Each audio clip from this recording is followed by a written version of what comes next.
What if I told you that most of the suffering you carry was never yours to begin with, that the weight you feel pressing down on your soul is not from the world outside, but from the stories your mind whispered in the dark?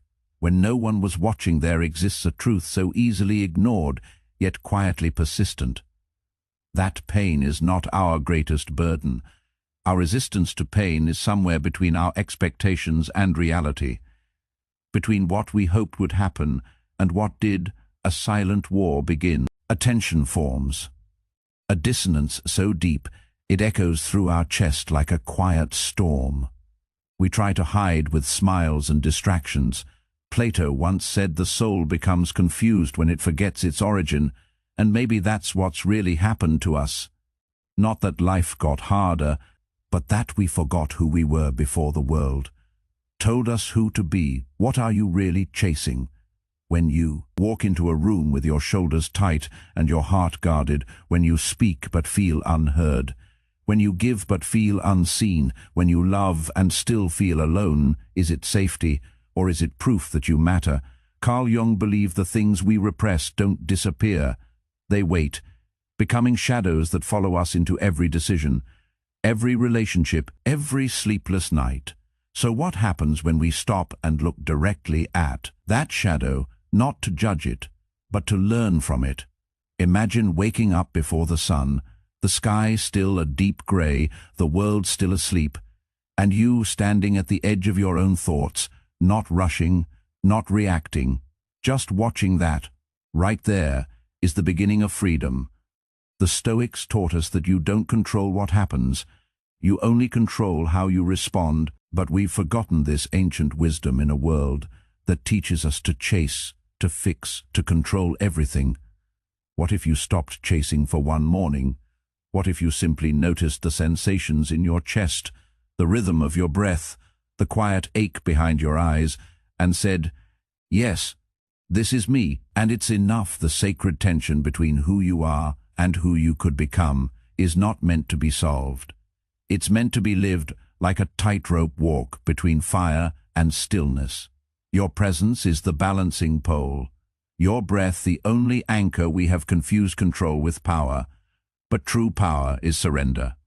Not giving up, but letting go of the illusion that we were ever meant to manage the whole universe on our own. Ask yourself this: when was the last time you felt your own presence, not through a mirror or a screen, but in the silence of your being in a society obsessed with speed and validation? Presence is a rebellion. It is a quiet defiance that says, I will not abandon myself today. You don't need to explain yourself to be understood. You don't need to perform to be loved, and you don't need to win every battle to prove you are strong. Strength is found in the stillness between thought and reaction, in the breath between heartbreak and healing, in the pause that says, I will not move until I remember who I am. There is a kind of gravity in stillness that pulls everything toward it. You can feel it in those who don't need to raise their voice to be heard, who don't fill every silence with noise, who sit comfortably in the sacred discomfort of not being liked, not being seen, and still know their worth. That's the silent influence we all secretly long to carry. Not the kind that impresses, but the kind that roots. Socrates once said, know thyself. And maybe the reason it's so hard is because we've spent our whole lives trying to be known by others first. So let this morning be different. Don't reach for your phone. Don't reach for affirmation. Reach inward. Touch the part of you that has never been wounded, never been touched by the chaos, the part that watched every heartbreak, every disappointment, and still remained whole, because you are not your thoughts. You are the sky that holds them. You are not your wounds. You are the soul that grew around them. You are not your past. You are the witness that survived it. And now is the only moment that has ever truly existed. So breathe, not like a habit, but like a prayer. Breathe in with reverence, as if your breath is a message from something wholly reminding you you're still here. That's the miracle, not the absence of suffering, but the fact that despite it, your heart still beats with courage. Despite the betrayals, you still hope. Despite the silence, you still speak. Despite the fear, you still wake up and try again. This is not weakness. This is sacred resilience, and maybe life isn't asking you to conquer the storm. Maybe it's just asking you to become the eye of it, calm, centered, unmoved by the chaos around it. Can you be that? Can you hold that silence inside you when the world screams for your reaction? Can you resist the pull to over-explain, to apologize for your existence, to shrink when you were born, to stand still like a mountain before the wind? To speak to others' ego, you must silence your own. That is the paradox of presence.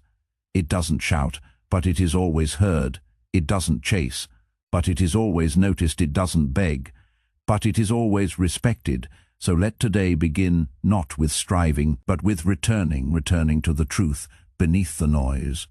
The truth that nothing external has power over your peace, unless you give it permission, that no one else gets to define your worth unless you forget your own, and that your suffering, your real, aching, honest suffering, is not a punishment. It's an invitation to come home to yourself, to stop running, to sit with the sacred tension between who you are and who you're becoming, and to realize that maybe you were never broken, just buried beneath layers of noise, stories, expectations, and fear. And now, by grace or choice or pain, you're being asked to rise quietly, deliberately, unapologetically, because in a world of noise, stillness becomes unforgettable, and that stillness you're beginning to feel, the one that doesn't need a name or a reason, that's not emptiness. That's your soul, remembering its shape. That's your heart unclenching after years of gripping tightly to the things it thought it needed to survive. We were never meant to control life. We were meant to meet it with open hands and unarmored hearts. That's the true strength, not in resistance, but in receptivity. Seneca once wrote that life is long if you know how to use it, but how many of us spend it rehearsing regrets or rehearsing fears? We live in futures that haven't arrived and mourn pasts that never gave us closure. We time travel in our minds. So often we forget that the only place we can ever truly be free is now, right now. So ask yourself, is your pain real, or is it remembered? Is your fear present, or is it predicted? Is your suffering happening, or are you replaying it on a loop out of habit?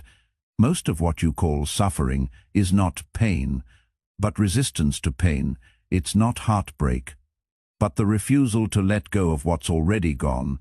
It's not failure, but the illusion that you're supposed to be further along than you are. You are exactly where you need to be to learn what your soul came here to understand. And sometimes the lesson isn't in doing more, it's in undoing what never belonged to you. Undo the idea that being quiet makes you weak. Undo the belief that your softness is a liability. Undo the story that your worth is tied to productivity, praise, or perfection. Your worth is breath itself, undeniable, irreplaceable, and unconditional. Imagine for a moment walking into a room where the air shifts, not because you're loud, but because you're fully present, because you carry yourself like someone who no longer needs to prove anything. That is sacred influence. That is the gravity of self-possession. The room feels it, people feel it, even if they can't name it. They respect it, because deep down we all crave it. The peace of someone who has made peace with themselves. You get to be that person today, not by adding more, but by subtracting the noise.